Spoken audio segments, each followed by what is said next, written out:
Hello മക്കളെ, welcome to examiner. മക്കളെ, refraction of light, പ്രകാശത്തിന്റെ അപവർത്തനം എന്നുള്ള ഈ കിടിലം ചാപ്റ്ററിനെ ഒരു 10 ഷോർട്സിലൂടെ നമ്മൾ പഠിക്കാൻ പോവുകയാണ്. സെറ്റായി അടിപൊളിയായിട്ട് ക്ലിയർ ആയിട്ട് വെറും 10 ഷോർട്സിലൂടെ ഈ ചാപ്റ്റർ മുഴുവനായിട്ട് നമ്മൾ അടിച്ചു പൊളിച്ച് പഠിക്കാൻ പോവുകയാണ്.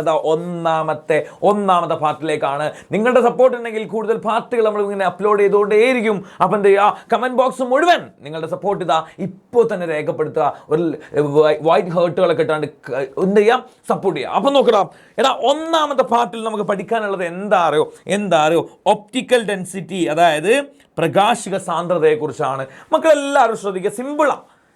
നമുക്കറിയാം റോഡിൽ ബ്ലോക്ക് ഉണ്ടാകുന്ന സമയത്ത്, നമുക്കറിയാം റോഡിൽ എന്തുണ്ടാകുന്ന സമയത്ത്, നല്ല ബ്ലോക്ക് ഉണ്ടാകുന്ന സമയത്ത് അവിടെ സ്പീഡ് എന്ത് ചെയ്യൂടാ, സ്പീഡ് കുറയും അല്ലേ. റോഡിൽ ബ്ലോക്ക് ഇങ്ങനെ കൂടുമ്പോൾ, നല്ല ബ്ലോക്ക് റോഡിൽ ഉണ്ടാകുന്ന സമയത്ത് സ്പീഡ് കുറയും. അപ്പോൾ റോഡിൽ ബ്ലോക്ക് കുറഞ്ഞാലോ സ്പീഡ് എന്ത് ചെയ്യൂടാ, സ്പീഡ് കൂടും. അപ്പം ഞാൻ മക്കളോട് ചോദിക്കട്ടെടാ, നമ്മുടെ സ്പീഡിനെ ആരാടാ സ്വാധീനിക്കുന്നത്? ബ്ലോക്കാണ് സാറേ. നമ്മുടെ സ്പീഡിനെ ഇൻഫ്ലുവൻസ് ചെയ്യുന്ന ആരാ? ബ്ലോക്കാ. ബ്ലോക്ക് ഇല്ലാന്നുണ്ടെങ്കിൽ നല്ല സ്പീഡിൽ നമുക്ക് പോവായിരുന്നു, പക്ഷെ ബ്ലോക്ക് ഉള്ളതുകൊണ്ടാണ് സ്പീഡ് കുറഞ്ഞത്. അപ്പം നമ്മൾ സ്പീഡിനെ ഇൻഫ്ലുവൻസ് ചെയ്യുന്നത് ബ്ലോക്കാന്ന് മനസ്സിലായി, സ്പീഡിനെ സ്വാധീനിക്കുന്നത് ബ്ലോക്കാന്ന് മനസ്സിലായി. ഇത് നമ്മളെ കാര്യമാണ്. പക്ഷെ നമുക്ക് പഠിക്കാനുള്ള ലൈറ്റിനെ കുറിച്ചാണ്. ലൈറ്റിന്റെ സ്പീഡിനെ ഇൻഫ്ലുവൻസ് ചെയ്യുന്ന ആളെ വിളിക്കുന്ന പേരാണ് ഒപ്റ്റിക്കൽ ഡെൻസിറ്റി. അതിന് ബ്ലോക്ക് എന്നല്ല വിളിക്കുക, വേറെ പേര്, നല്ല പേര്. ഓക്കെ, എന്താണ് the ability of a medium, ഒരു മീഡിയത്തിന്റെ കഴിവ എന്തിനുള്ള, to influence the speed of light. ലൈറ്റിന്റെ സ്പീഡിനെ ശ്രദ്ധിച്ചേ, ലൈറ്റിന്റെ speed the ability of a medium to influence the speed of light.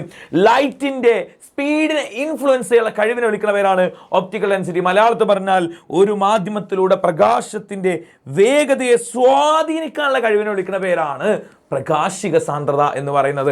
മക്കളോട് ഞാൻ ചോദിക്കട്ടെ, എന്നാൽ ഒപ്റ്റിക്കൽ ഡെൻസിറ്റി കൂടുമ്പോൾ സ്പീഡ് എന്ത് ചെയ്യും? കുറേ ബ്ലോക്കാണെന്ന് ഓർത്ത് വെച്ചാൽ മതി.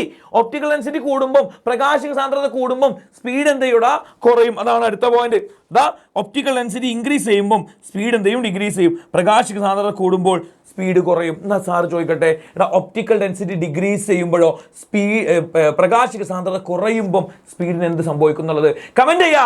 ഈ കമന്റ് കണ്ടിട്ട് നിങ്ങൾ ഒരുപാട് പേര് കമന്റ് ചെയ്യുന്നുണ്ടെങ്കിൽ അടുത്ത പാർട്ടിക്ക് വേണമെന്നുണ്ടെങ്കിൽ അടുത്ത ഒരു 10 വീഡിയോയിലോടുകൂടി 10 പാർട്ടോടുകൂടി ഈ ചാപ്റ്റർ നമ്മൾ പൊളിച്ചടക്കും. അപ്പോൾ മക്കളെ, വീണ്ടും കാണാം ശുഭപ്രതീക്ഷയോടെ. നിങ്ങളുടെ വിശാൻ സാർ.